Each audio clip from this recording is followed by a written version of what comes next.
संत शिरोमणि आचार्य गुरुवर श्री विद्यासागर जी महाराज की जय। नवाचार्य श्री समय सागर जी महाराज की जय। अरहम योग प्रणेता परम पूज्य मुनि श्री प्रणम्य सागर जी महाराज की जय। ओम अरहम नमः। स्वाध्याय प्रेमी बंधुओं, युग श्रेष्ठ आचार्य भगवान श्री एक स्वार विद्यासागर जी महाराज के सरस्वती पुत्र अभीक्ष्ण ज्ञानोपयोगी प्राकृत विद्व अरहम युग प्रणेता मुनिश्री प्रणम्य सागर जी द्वारा रचित नई छैडाला का अनूठा स्वाध्याय सतत चल रहा है। यह अपने आप में एक अनुपम कृति है जो कई कठिन ग्रंथों का सार लिए हुए आसान शैली में पूर्वाचार्यों द्वारा लिखे अनोखे उदाहरणों और तर्क संगत दृष्टांतों को संजोकर पूज्य श्री ने हम भक्तों पर करुणा और वात्सल्य से भरकर लिखी है। प्रथम ढाल के स्वाध्याय में पंच परावर्तन और 4 गतियों के दुख भोगने के बाद उत्तम श्रावक कुल में एक स्वस्थ शरीर के साथ भारत देश में जन्म की दुर्लभता और इसे सार्थक कैसे बनाएं, इसका वर्णन है। अब चलते हैं नई छैडाला प्रथम ढाल की कक्षा की ओर। 3 लोक में 4 हैं, मंगल शरण व श्रेष्ठ, अरहत सिद्ध व साधु गण, धर्म जैन जग ज्येष्ठ। तीर्थंकर जिन देव की, जिन वाणी को ध्याय, सार्वधर्म संक्षेप से, कहूँ चित्त हुलसाए। अनंतानंत सिद्ध परमेष्टि भगवान की, देवादिदेव आदिम तीर्थंकर श्री ऋषभनाथ भगवान की, वर्तमान शासन नायक श्री वर्धमान महावीर भगवान की, परम पूज्य आचार्य गुरुवर श्री विद्यासागर जी महाराज की, आचार्य श्री समय सागर जी महाराज की। चलिए 2 छंद आप पढ़ चुके थे, उन्हीं को रिवाइज कीजिए। चतुगति में है जीव अनंत,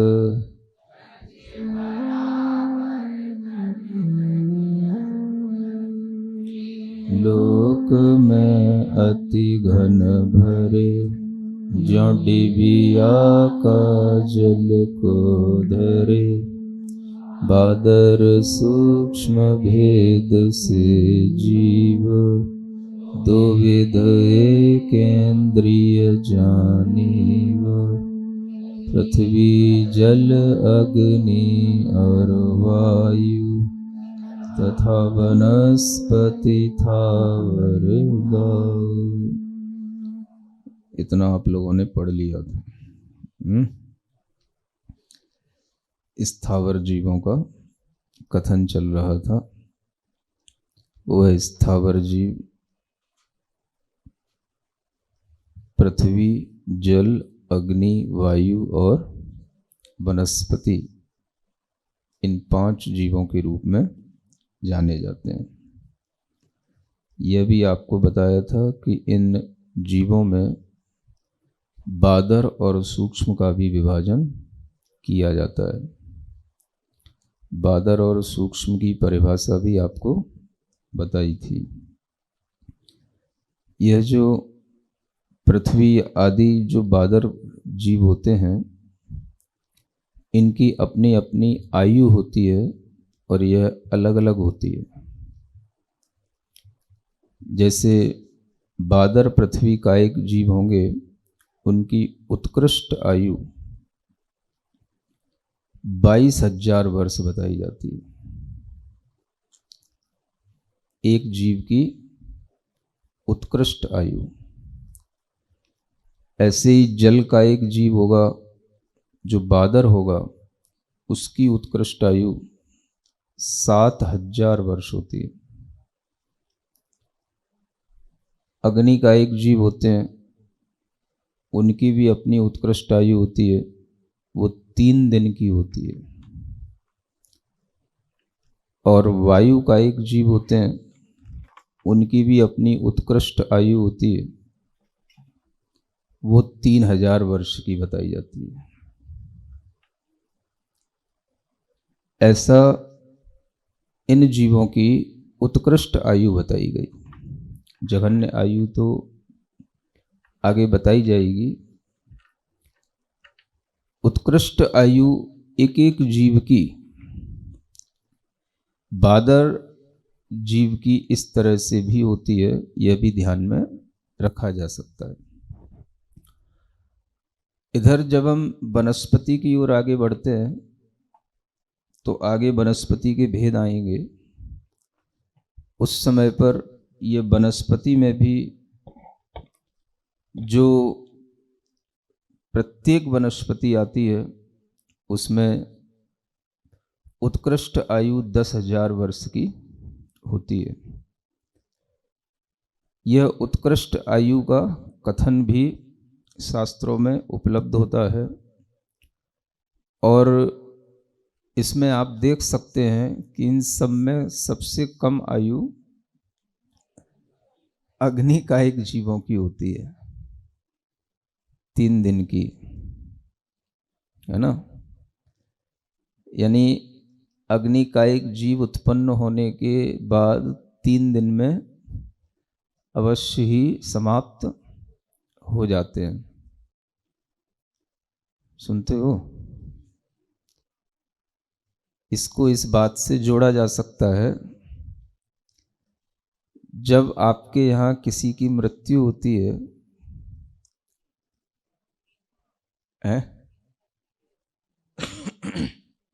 तो मृत्यु होने के बाद उसकी जो अंतक्रिया हो जाती है, उसके बाद उसको भी जो है 3 दिन तक देखा जाता है।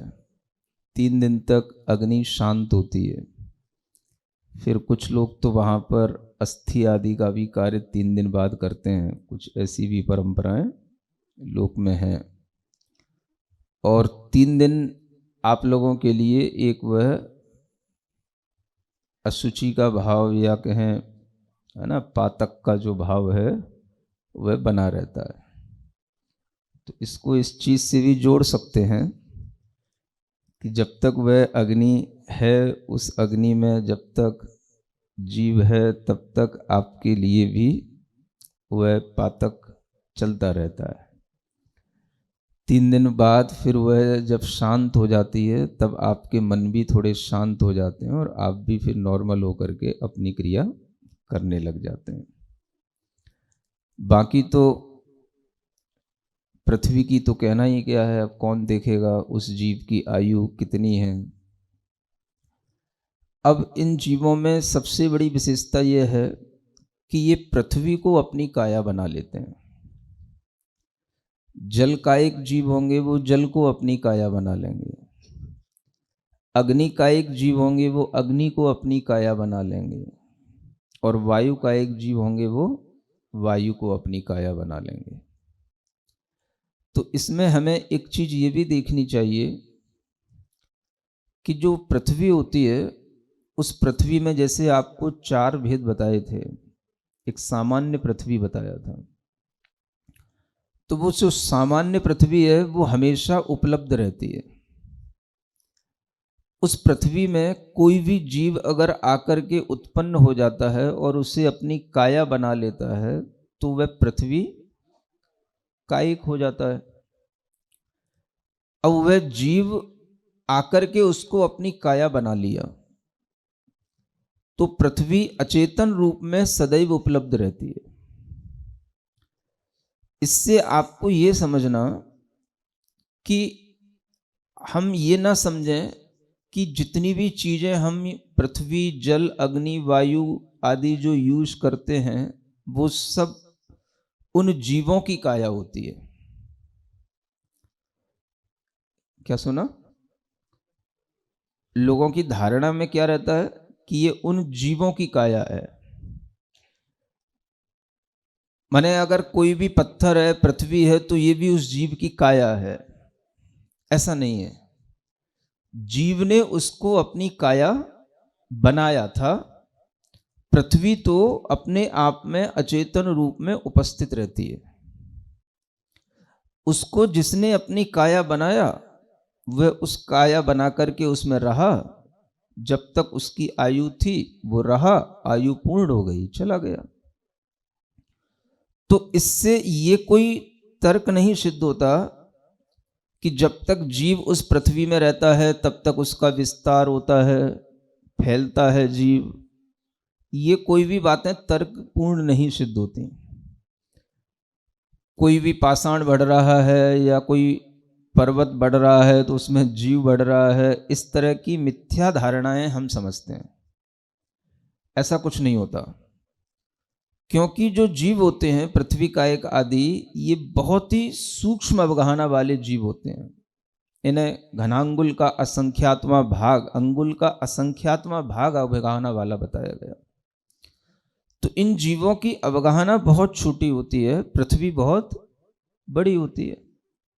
कोई भी बहुत बड़ा गोल पत्थर है, कोई बहुत बड़ा पर्वत है, तो उसमें ये नहीं कि वो एक ही जीव है, उसमें अनेक जीव आ सकते हैं, रह सकते हैं, उसे अपनी काया बना लेंगे, वो चले जाएंगे।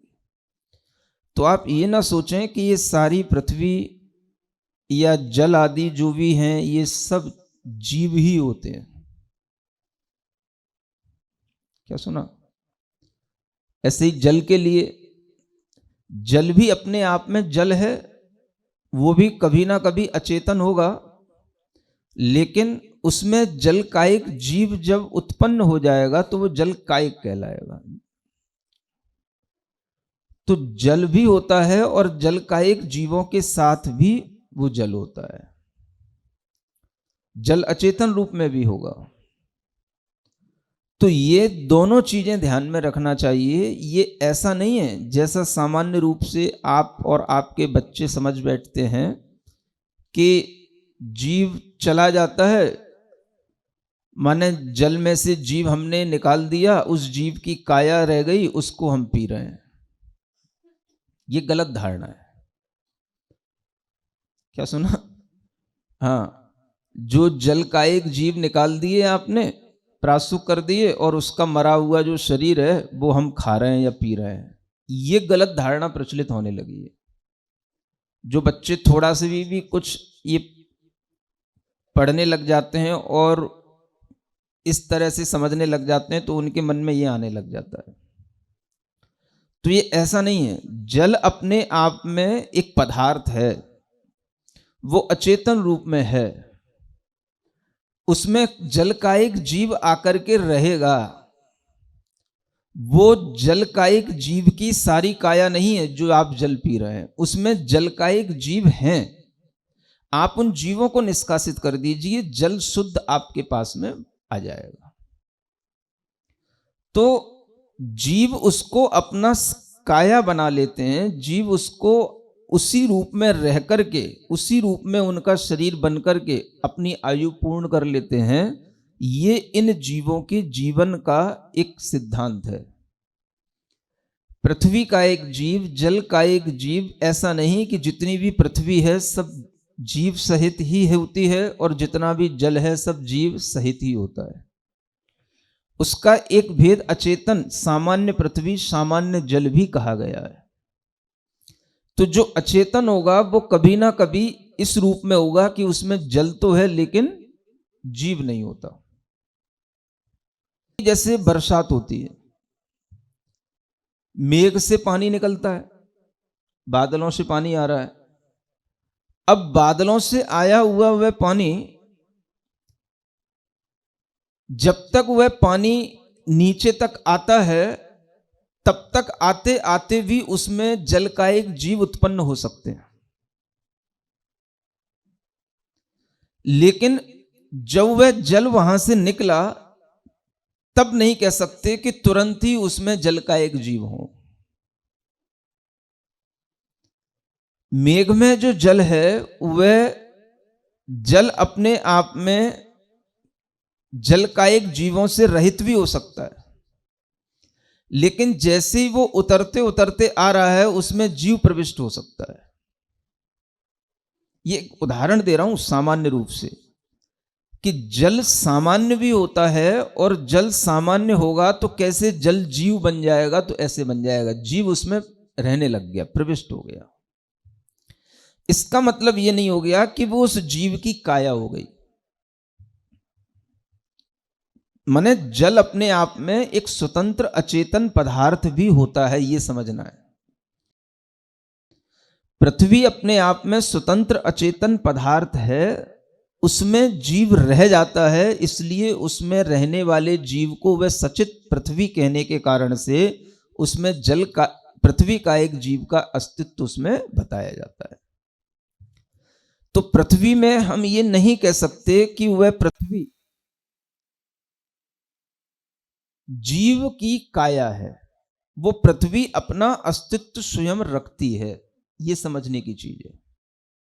जीव उसमें आया, रहा, अपनी आयु पूर्ण की और आयु पूर्ण होने पर चला गया। तो इसका मतलब ये नहीं समझना कि सब कुछ जो हमें यहां पर उपयोग में आ रहा है ना, पृथ्वी, जल, वायु, वनस्पति, सारी ये सब जीवों के ही, मरे हुए जीवों के शरीर हैं। कुछ लोग ये समझने लग गए हैं, थोड़ा सा भी पढ़ते हैं, इनमें भी जीव होता है, तो जीव निकल जाता है तो जीव का शरीर रह गया, जीव का शरीर रह गया तो आप इस शरीर का उपयोग कर रहे हैं।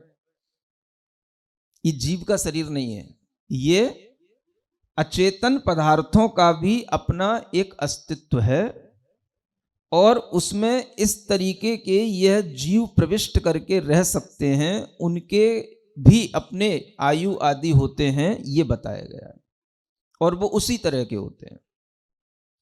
तो पृथ्वी का एक जीव जो होते हैं वो किसी भी पृथ्वी में कहीं पर भी उत्पन्न हो सकते हैं।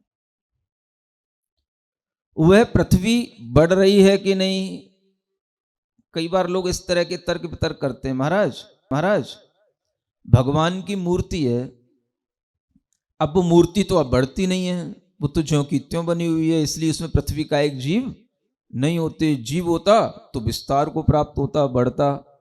भाई ये कौन सा तर्क है? पृथ्वी का एक जीव तो बहुत छोटा सा होता है, वो तो उस पाषाण के किसी एक नोक बराबर, सुई की नोक बराबर पॉइंट में रह जाएगा, उसका उस पृथ्वी पाषाण से क्या लेना देना है। वह वृद्धि हो रही है इसलिए जीव है, नहीं हो रही है इसलिए जीव नहीं है, ये कोई सिद्धि करने के तरीके नहीं है। जीव सिद्धि हम करना जानते हैं, हम आपको कभी बताएंगे जीव सिद्धि कैसे की जाती है। ये कोई तरीके नहीं जीव सिद्धि के, कि जीव है तो उसमें सांस आएगी, फिर कहोगे कि वो थोड़ा उसमें वाइब्रेशन होते हैं कि नहीं, कान लगा के सुने कि कोई दूसरी मशीन से सुने, उसकी धड़कन चलती है कि नहीं, ये सब तो ना समझी की बातें हैं। जीव क्या है, जीव की अवगाहना क्या है, जीव की इंद्री कितनी सी है, जीव के प्राण कौन से हैं, ये सब ज्ञान आपको है नहीं। आपको धड़कनें देखनी उसकी है, अपनी धड़कनें तो दिखती नहीं, उसकी धड़कनें देखने चले। एक इंद्री जीव में, उस पृथ्वी का एक में क्या आपको दिखाई देगा? कुछ भी दिखाई नहीं देगा, सिवाय जो हमें इन सिद्धांत में बताया जाता है, आगम में बताया जाता है, उसके ही अनुसार हमें अपनी धारणा बनानी पड़ेगी, वहां कुछ दिखाई नहीं देता। तो पृथ्वी का एक जीव की काया अपने आप में अत्यंत सूक्ष्म है। हम ये भी नहीं कह सकते कि आपने जो पाषाण की मूर्ति तैयार की है उसमें जीव नहीं है, उसमें भी जीव आकर के रह सकता है, उसको हम अचित्त नहीं कह सकते हैं। कोई भी पृथ्वी का एक जीव उसको अपनी आधार बना सकता है, उसमें भी वह जीव रह सकता है, अपनी आयु पूरी करके जा सकता है। आपको उससे क्या फर्क पड़ रहा है? और वो भी आपके लिए कुछ नहीं कर रहा है। तो पृथ्वी का एक जीव पृथ्वी को अपनी काया बना लेता है, यह बात ध्यान में रखना है। तो पृथ्वी को अपनी काया बनाने का मतलब पृथ्वी पहले से है, तभी तो उसको अपनी काया बना रहा है। समझ में आ रही मेरी बात कि नहीं? धारणा सही हो रही कि नहीं? हाँ, जल का एक जीव जल को अपनी काया बना रहा है, ये परिभाषा है। तो जल है तभी तो उसको अपनी काया बनाएगा। वो हम लोगों की तरह थोड़ी नहीं है कि हम अपनी काया स्वयं बना रहे हैं। गर्भ में जैसे हम अपनी काया बना रहे हैं, तब हम काया बना करके उत्पन्न हो रहे हैं, हम अपनी काया बढ़ा रहे हैं, ऐसा इनका सिद्धांत नहीं है। ये चीज समझनी पड़ेगी। स्थावर जीवों का सिद्धांत अलग है और त्रस जीवों का सिद्धांत अलग है। ये लोग जो समझ नहीं पाते, उसी कारण से तरह तरह के प्रश्न करते हैं और कुतर्क करते हैं। स्थावर जीवों की अपनी उत्पत्ति का, उनके विकास का, उनकी अपनी अवगाहना का ये सिद्धांत अलग है और त्रस जीवों की उत्पत्ति होने का तरीका अलग है। उनके लिए जो शरीर आदि बनते हैं उनके सिद्धांत अलग है। जीव जीव एक जैसे हैं, है ना। कितने तरह के कुतर्क, अभी वनस्पति की बात आगे आएगी तब थोड़ा सा करेंगे। तो आप लोगों के दिमाग में सिर्फ कुतर्क होते हैं ज्ञान के अभाव के कारण से, और इसी तरह के कुतर्कों के कारण से कोई भी बच्चा अगर कुछ भी बोल देता है और थोड़ा सा भी आपने उससे कुछ ज्ञान दे दिया कि बेटा ये जल का एक जीव होते हैं, जल में जीव होते हैं, इसको बेटा छान लो, प्रासो कर लो, फिर पी लो, तो वो कहता है ये क्या कर रहे हो आप? है? जीवों को मार करके उनका जो शरीर रह गया उसको पी रहे हो क्या? तो तुम्हें खुद पता नहीं होता है कि हम क्या बोल रहे हैं, वो क्या सोच रहा है, और फिर अब वो क्या प्रश्न करेगा तो अब हम क्या उत्तर देंगे। समझ आ रहा है? ये बात किसी भी पाठशाला में कोई नहीं जानता और कोई नहीं पढ़ाता, मैं दावे के साथ कह रहा हूं। इसीलिए जितनी भी पाठशालाओं में पढ़ाया जाता है बेटा 5 स्थावर जीव होते हैं, पृथ्वी का एक, जल का एक, अग्नि का एक, उन सबको पढ़ा तो देते हैं और पढ़ाने के बाद में खुद टीचर कंफ्यूज होते हैं जब बच्चा कुछ पूछ बैठता है। तो ये हमें धारणा बनानी चाहिए, ये सोचना चाहिए कि इसकी परिभाषा क्या है। पृथ्वी को जो अपनी काया बना ले उसे पृथ्वी का एक जीव कहते हैं। जल को जो अपनी काया बना ले उसे जल का एक जीव कहते हैं। अग्नि को जो अपनी काया बना ले उसे अग्नि का एक जीव कहते हैं। अग्नि भी अपने शुद्ध स्वरूप में होती है, मात्र अग्नि। उसमें बाद में जीव उत्पत्ति हो जाएगी, जीव उसमें आकर के अपनी काया बना लेगा, ये बात अलग है। लेकिन पहले तो अग्नि अपने स्वरूप में होगी, शुद्ध होती है। तो अग्नि भी अचित होती है, अग्नि भी सचित होती है। जब जीव सहित हो गई तो उसको सचित कहते हैं, जब जीव रहित है तो वह अचित होती है। तो ये दोनों, तीनों, चारों या पांचों प्रकार की जो स्थावर चीजें हैं, ये सब सचित भी हैं और अचित भी हैं, ये समझना है। ओम अरहम नमः। आइए आज की कक्षा का क्विक रिवीजन कर लेते हैं। स्थावर जीवों के वर्णन में हमने जाना पृथ्वी, जल, अग्नि, वायु और वनस्पति ये 5 जीवों के रूप में जाने जाते हैं। इनमें बादर और सूक्ष्म का भी विभाजन होता है। इनमें बादर जीवों में उत्कृष्ट आयु पृथ्वी का एक जीव की 22,000 वर्ष, जल का एक की 7,000 वर्ष, वायु का एक की 3,000 वर्ष और वनस्पति के भेदों में प्रत्येक वनस्पति की उत्कृष्ट आयु 10,000 वर्ष होती है। अग्नि का एक बादर जीव की उत्कृष्ट आयु सबसे कम होती है, सिर्फ 3 दिन। जैसे लोक में परंपरा देखी जाती है, किसी की मृत्यु होने पर उसकी अंत क्रिया की अग्नि 3 दिन तक शांत होती है। जब तक उस अग्नि में जीव है तब तक पातक चलता रहता है। उसके बाद हम नॉर्मल होकर अपनी क्रियाओं में लग जाते हैं।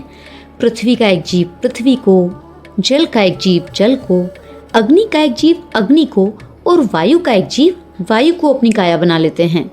यूज में आने वाली पृथ्वी, जल, अग्नि, वायु सभी जीवों की काया ही नहीं होती। सामान्य पृथ्वी तो अचेतन होती है और वह हमेशा उपलब्ध रहती है। जब उसमें जीव आकर उसे अपनी काया बना लेता है तब वह पृथ्वी का एक हो जाता है। आयु पूर्ण होने पर वह चला जाता है। ऐसे ही अचेतन रूप में सामान्य जल भी होता है और जल का एक जीवों के साथ भी जल होता है। यह गलत धारणा है कि प्रासुक करने पर उसका मरा हुआ शरीर रहा जिसे हम पी रहे हैं। थोड़ा सा पढ़कर लोग कहते हैं कि इसमें जीव होते हैं।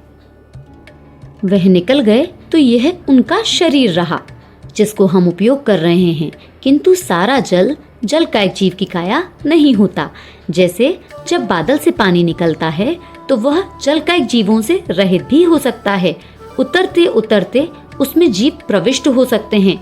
उनमें आए हुए जीवों को निष्कासित करने से जल शुद्ध हो जाता है। यह तर्क भी गलत है कि यदि भगवान की मूर्ति में पृथ्वी का एक जीव होते तो वह विस्तार को प्राप्त होती। वृद्धि हो रही है इसीलिए जीव है, नहीं हो रही तो नहीं, यह सिद्धि के तरीके नहीं होते। पृथ्वी का एक आदि अत्यंत सूक्ष्म घनांगुल के असंख्यातवें भाग अवगाहना वाले जीव होते हैं। वह पाषाण के एक सुई की नोक के बराबर पॉइंट में रह जाते हैं। वे हमें दिखाई नहीं देते। आगम के कहे अनुसार धारणा बनानी होती है। पाषाण की मूर्ति को हम अचित्त भी नहीं कह सकते। कोई भी पृथ्वी का एक जीव उसे अपना आधार बना सकता है। जैसे हम गर्भ में अपनी काया स्वयं बनाते हैं, ऐसे इनमें नहीं होता। स्थावर और त्रस जीवों की उत्पत्ति का, विकास का, अवगाहना के सिद्धांत अलग अलग होते हैं। पाठशालाओं में 5 स्थावर जीव को पढ़ा दिया जाता है, किंतु ऐसी क्लैरिटी कोई नहीं देता। ये 5 स्थावर सचित्त भी होते हैं और अचित्त भी। तो चलिए अब हम जिनवाणी स्तुति करेंगे। तत्पश्चात समय होगा आज के सवाल का। श्री जिणवाणी जग कल्याणी जग जन मदतम मोहरी जनमण हारी गढ़हर हारी जम जरा भव रोग हरी तिथियराणम दिव्य झुणिम जो पढ़ई सुणई मय्ये धारई राणम सौख मणंतम धरिय सासद मोक्ष पदम पावई सासद मोक्ष पदम पावई। सभी को अपने पुण्य की अनुमोदना करनी चाहिए, क्योंकि जिन मुनिराज ने इस ग्रंथ की रचना की उन्हीं के श्रीमुख से इसका स्वाध्याय करने का सौभाग्य हमें प्राप्त हुआ है, जो अपने आप में दुर्लभ है। तो आपके मन में जितने भी प्रश्न उठे उनको अपने तक रोके नहीं, हमारे माध्यम से मुनिश्री तक पहुंचाएं और समस्त शंकाओं का समीचीन समाधान पाएं। अपने प्रश्नों को के माध्यम से हम तक पहुंचाएं। आप सभी को हर कक्षा में मिलेगा अभ्यास प्रश्न, जिसके माध्यम से आप अपने ज्ञान को प्रगाढ़ बनाएं। आज का सवाल जिसमें पुरस्कार जीतने का सुअवसर पाएं और अपने ज्ञान को नए आयामों तक पहुंचाने के लिए स्पेशल एक्टिविटीज में पार्टिसिपेट करें, जो आपको सप्ताह में एक बार अवश्य मिलेंगी। तो देर किस बात की, आज ही अपने बच्चों को, मित्रगणों को और परिवारजनों को इससे जोड़ें और अपना और उनका पुण्य बढ़ाएं। इस स्वाध्याय में अपनी चंचला लक्ष्मी का उपयोग करके प्रणम्य वाणी देवदूत बनने के लिए इस नंबर पर संपर्क करें 9310781008। नई छह डाला आज का सवाल प्रतियोगिता में आप सभी का स्वागत है। आज का सवाल है, सबसे कम आयु कौन से जीव की होती है? अग्नि का एक, पृथ्वी का एक, वायु का एक या जल का एक? कल के सवाल का सही उत्तर है सूक्ष्म जीवों को। आप अपना जवाब हमें कल शाम 5 बजे तक भेजें। 3 भाग्यशाली विजेताओं को मिलेंगे आकर्षक उपहार। अपना जवाब भेजने के लिए QR कोड स्कैन करें या लिंक पर जाएं। ओम अरहम नमः।